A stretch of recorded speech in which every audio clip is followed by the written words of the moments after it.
Joining us now, Mark Leibovich, staff writer for The Atlantic and an MS Now political contributor, and Juanita Tolliver, award-winning author, host of the Archival podcast, and an MS Now political analyst. That rain on the roof there in that interview, Mark, seemed kind of foreboding. One of the things the president was upset about was that progressive challenger Nithya Raman has seemed to pull ahead of Republican and former reality TV star Spencer Pratt in the LA mayoral race. So many people are watching this. He wrote, "No way this could have happened, but historically, California is slow at counting these ballots because that's the system they have in place there. Take it or leave it." What does all of this tell you about what we may be seeing as Trump's strategy that's shaping up, and what's this foreshadowing for November? Well, it's not so much of a strategy in that, I mean, it's not like he's methodically gathering evidence and is going to bring some kind of actionable case or argument to anyone. I mean, I don't think this is going to have any actual effect on the California elections or the Los Angeles elections or who wins or who loses and so forth. But I mean, this is just his continued rap on election, just every election that Republicans lose basically is stolen, and the vice versa is true. What's interesting about this, and potentially very foreboding, is that coming into the midterms, there are going to be a lot closer elections, and there will be elections in jurisdictions that are run by very Trump-loyal people and will go before courts that might not be friendly and so forth. But if there's a really close election, say in the Texas Senate race, which is going to be highly, scrutinized and watched very closely, James Tallarico against Ken Paxton, big Trump ally, he endorsed him. And the governor of Texas, Greg Abbott, and there's a whole infrastructure in Texas that is much friendlier to Trump than what he would find in California. That could be quite a problem, and it could be very controversial, and it could drag on for months and be very, very convoluted and messy. Juanita, Republican Congressman Mike Flood is defending the president, saying elections need to be decided on election. I see you shaking your head. This is what he had to say. Let's listen. When I grew up in the 1980s and the 1990s, you know who won on election night. And I think 70% of Americans thinks that's the way it should work. Like, there's a deadline, there's an election day, you count the ballots and you announce the winner. When you are still counting ballots for days, weeks after the election, I just think it depreciates the confidence that Americans have in different systems.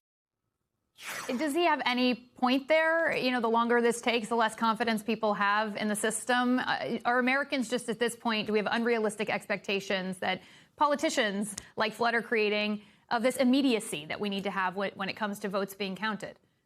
I think that's the part, Ariel. It's a one-sided, ridiculous expectation considering how democracy is built to allow for the maximum number of people to cast their ballots and to have those ballots counted. I want to just emphasize, in California, they do send mail-out ballots to every registered voter. They do allow appropriately date-stamped mail-in ballots to be received and counted up to a week after Election Day. This is what democracy looks like, and every statement to the contrary is essentially translated to voters as, we want fewer people voting, and we want fewer votes counted. I'm flashing back to the November 2020 election when there were protesters outside of ballot counting locations in Arizona and California banging on windows saying, "Stop the count."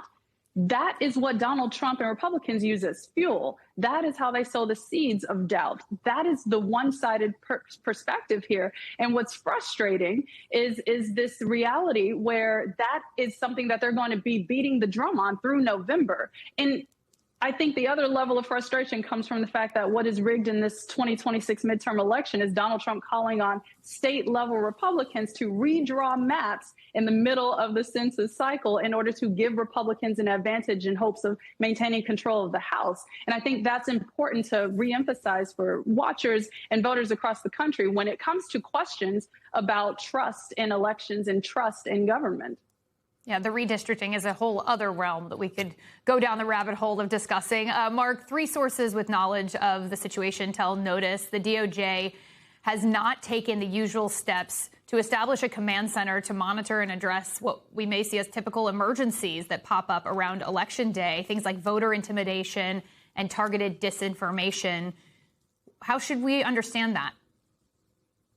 Well, I mean, it doesn't seem to be a priority of the Trump Justice Department by any stretch. I mean, I think Democrats are probably gearing up with some kind of legal strategy in the various states and jurisdictions. But I do think that as far as strategy goes from the White House and from Republicans, and certainly from the Trump world, is just to create a lot of noise. I mean, it's not like they're gathering evidence and so forth. But I think largely it's like what we're seeing now, which is a kind of sowing of doubt that will probably go through every every election that goes poorly in Donald Trump's eyes. So I don't think, I think that this is a prologue to something that could be much messier and much, potentially uglier in November.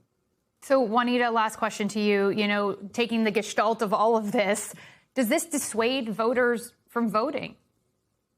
Not Democratic voters. Every enthusiasm poll I've seen is that people are motivated by how their lives are going right now, how Donald Trump and Republicans have caused harm for them, whether it's paying their rent, whether it's buying basic things like groceries or gas prices. People are motivated to turn out at 2018 levels, according to one NPR poll that showed Democrats having that level of enthusiasm, whereas Republican voters are down 12 points from where they were in 2018. And as a reminder, 2018 was a massive midterm cycle for Democrats. And so I don't think this is going to dissuade voters from turning out. If anything, what I've seen as a former organizer on the ground is when people see their rights under attack, they're motivated to show up. We see that at these repeated No Kings rallies across the country every few months.